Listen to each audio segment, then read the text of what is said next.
प्रभु तेरी वाणी जीवन की रोटी, नैनों की ज्योति अंधेरा मिटाती।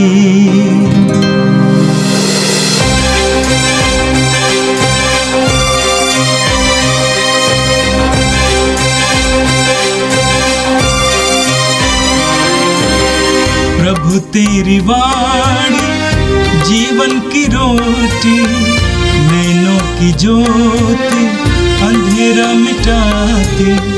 प्रभु तेरी वाणी जीवन की रोटी, नैनों की ज्योति अंधेरा मिटाती। वाणी वाणी वाणी वाणी वाणी पवित्र है, शाश्वत है, जीवन का मन्ना है। 31 दिसंबर बृहस्पतिवार। पहला पाठ संत यूहन्ना का पहला पत्र, अध्याय 2, पद संख्या 18 से 21 तक। बच्चों, यह अंतिम समय है। तुम लोगों ने सुना होगा कि एक मसीह विरोधी का आना अनिवार्य है। अब तक अनेक मसीह विरोधी प्रकट हुए हैं। इससे हम जानते हैं कि अंतिम समय आ गया है। वे मसीह विरोधी हमारा साथ छोड़कर चले गए, किंतु वे हमारे अपने नहीं थे। यदि वे हमारे अपने होते तो वे हमारे ही साथ रहते। वे चले गए जिससे यह स्पष्ट हो जाए कि उनमें कोई भी हमारा नहीं था। तुम लोगों को तो मसीह की ओर से पवित्र आत्मा मिला है और तुम सब सत्य जानते हो। मैं तुम लोगों को इसलिए नहीं लिख रहा हूँ कि तुम सत्य नहीं जानते, बल्कि इसलिए कि तुम सत्य जानते हो और यह भी जानते हो कि हर झूठ सत्य का विरोधी नहीं है। यह प्रभु की वाणी है। संत यूहन्ना के अनुसार पवित्र सुसमाचार, अध्याय 1, वाक्य 1 से 18 तक। आदि में शब्द था, शब्द ईश्वर के साथ था और शब्द ईश्वर था। वह आदि में ईश्वर के साथ था। उसके द्वारा सब कुछ उत्पन्न हुआ और उसके बिना कुछ भी उत्पन्न नहीं हुआ। उसमें जीवन था और वह जीवन मनुष्यों की ज्योति था। वह ज्योति अंधकार में चमकती रहती है, अंधकार ने उसे नहीं बुझाया। ईश्वर का भेजा हुआ यूहन्ना नामक एक मनुष्य प्रकट हुआ। वह साक्षी के रूप में आया, जिससे वह ज्योति के विषय में साक्ष्य दे और सब लोग उसके द्वारा विश्वास करें। वह स्वयं ज्योति नहीं था, उसे ज्योति के विषय में साक्ष्य देना था। शब्द वह सच्ची ज्योति था जो प्रत्येक मनुष्य का अंधकार दूर करती है। वह संसार में आ रहा था, वह संसार में था, संसार उसके द्वारा उत्पन्न हुआ, किंतु संसार ने उसे नहीं पहचाना। वह अपने यहाँ आया और उसके अपने लोगों ने उसे नहीं अपनाया। जितनों ने उसे अपनाया और जो उसके नाम में विश्वास करते हैं, उन सब को उसने ईश्वर की संतति बनने का अधिकार दिया है। वे न तो रक्त से, न शरीर की वासना से और न मनुष्य की इच्छा से, बल्कि ईश्वर से उत्पन्न हुए हैं। शब्द ने शरीर धारण कर हमारे बीच निवास किया। हमने उसकी महिमा देखी। वह पिता के एकलौते की महिमा जैसी है, अनुग्रह और सत्य से परिपूर्ण। यूहन्ना ने पुकार पुकार कर उनके विषय में ये साक्ष्य दिया, ये वही हैं जिनके विषय में मैंने कहा, जो मेरे बाद आने वाले हैं वह मुझसे बढ़कर हैं, क्योंकि वह मुझसे पहले थे। उनकी परिपूर्णता से हम सबको अनुग्रह पर अनुग्रह मिला है। संहिता तो मूसा के द्वारा दी गई है, किंतु अनुग्रह और सत्य यीशु मसीह द्वारा मिला है। किसी ने कभी ईश्वर को नहीं देखा। पिता की गोद में रहने वाले एकलौते ईश्वर ने उसे प्रकट किया है। यह प्रभु का दिव्य सुसमाचार है। ख्रिस्त प्रभु की जय। मेरे प्रिय भाई और बहनों, आज वर्ष का अंतिम दिन है, 31 दिसंबर, और आज के पहले पाठ में संत योहन ने हमें चेताया है, हमारी आत्माओं को जागृत किया है, ये बताते हुए कि मसीह विरोधी आएगा और उससे बचे रहना। हम जानते हैं प्रभु यीशु के ज़माने से ही आज तक बहुत सारे मसीह विरोधी रहे हैं।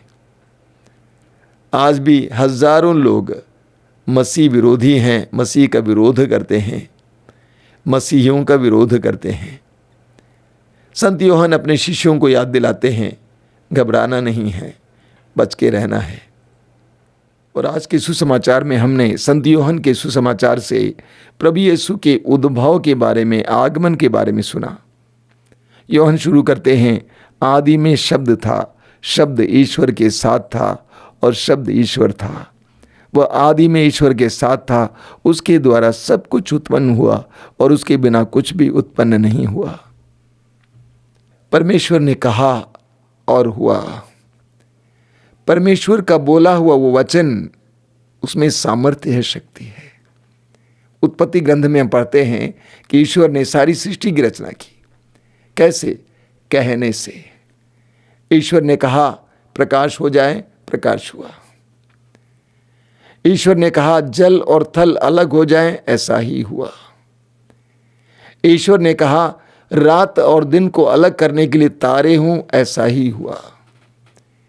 ईश्वर ने कहा जल में जीव जंतु उत्पन्न हो और आकाश में पृथ्वी के ऊपर पक्षी उड़े, ऐसा ही हुआ।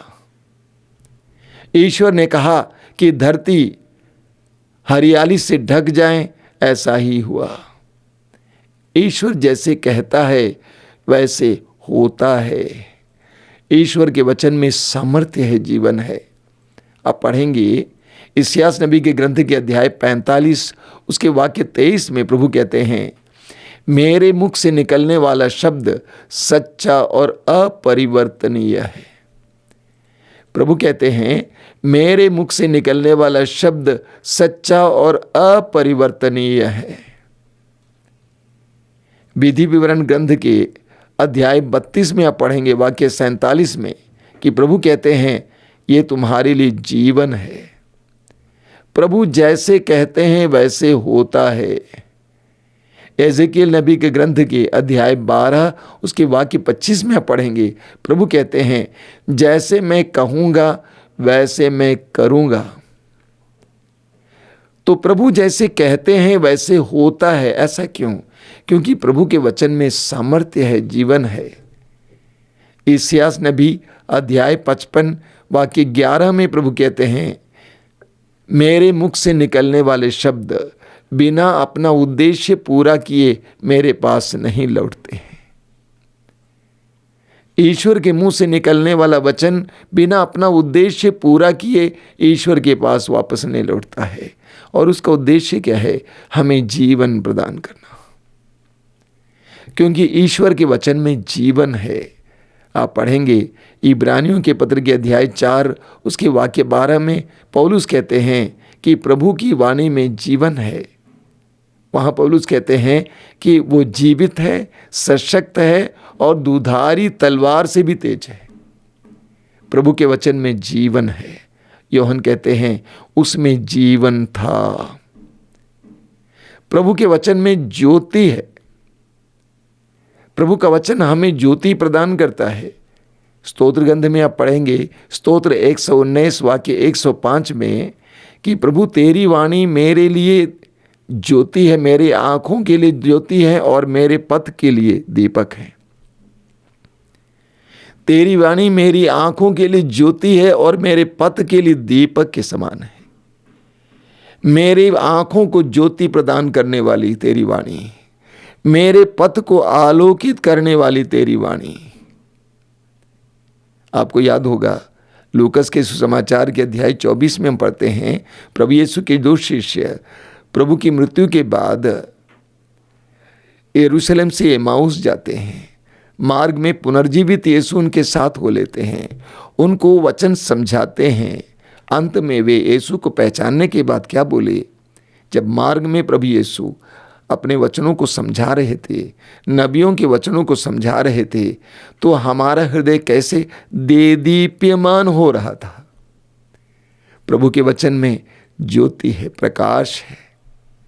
आप पढ़ेंगे यिर्मयाह नबी के ग्रंथ के अध्याय 5 में, उसके वाक्य 14 में आप पढ़ेंगे, प्रभु कहते हैं कि मैं तुम्हारे मुंह में मेरी वाणी को आग की तरह रख दूंगा। प्रभु की वाणी आग की तरह है। यिर्मयाह अध्याय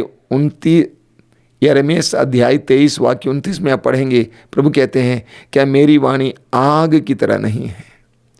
तो प्रभु की वाणी हमारे लिए दीपक के समान है, आग के समान है। और उसी वाणी ने, उसी शब्द ने देह धारण किया। अनादि काल से ईश्वर सृष्टि को संबोधित करता आ रहा है और उसकी वाणी, उसका वचन, उसका शब्द देहधारी हो जाता है। यूहन्ना अध्याय 1 वाक्य 14 में आज आपने सुना। वहाँ पे संत यूहन्ना कहते हैं, शब्द ने शरीर धारण कर हमारे बीच निवास किया। शब्द ने शरीर धारण कर हमारे बीच निवास किया।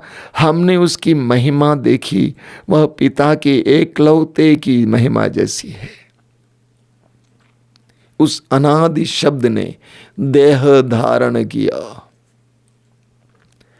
परमेश्वर के अनुग्रह और सत्य से परिपूर्ण मनुष्य बना। वाक्य 11 में लिखा हुआ है, वह अपने यहां आया और उसके अपने लोगों ने उसे नहीं अपनाया। वह अपने यहां आया और उसके अपने लोगों ने उसे नहीं अपनाया। वाक्य 12 में लिखा हुआ है, जितनों ने उसे अपनाया और जो उसके नाम में विश्वास करते हैं, उन सबको उसने ईश्वर की संतति बनने का अधिकार दिया है। जितनों ने उसे अपनाया और जो उसके नाम में विश्वास करते हैं, उन सबको उसने ईश्वर की संतति बनने का अधिकार दिया। प्रभु यीशु के बारे में, उनके जन्म के बारे में यूहन्ना लिखते हैं वाक्य 13 में, वे न तो रक्त से, न शरीर की वासना से और न मनुष्य की इच्छा से, बल्कि ईश्वर से उत्पन्न हुए हैं। वे न तो रक्त से, न शरीर की वासना से और न मनुष्य की इच्छा से, बल्कि ईश्वर से उत्पन्न हुए हैं। आगे वचन 16 में हम पढ़ते हैं, उनकी परिपूर्णता से हम सबको अनुग्रह पर अनुग्रह मिला है। प्रभु यीशु की परिपूर्णता, सत्य की परिपूर्णता, अनुग्रह की परिपूर्णता, कृपा की परिपूर्णता, उससे हमें अनुग्रह पर अनुग्रह मिला है। वाक्य 18 में लिखा हुआ है, किसी ने कभी ईश्वर को नहीं देखा, पिता की गोद में रहने वाले एकलौते ईश्वर ने उसे प्रकट किया है।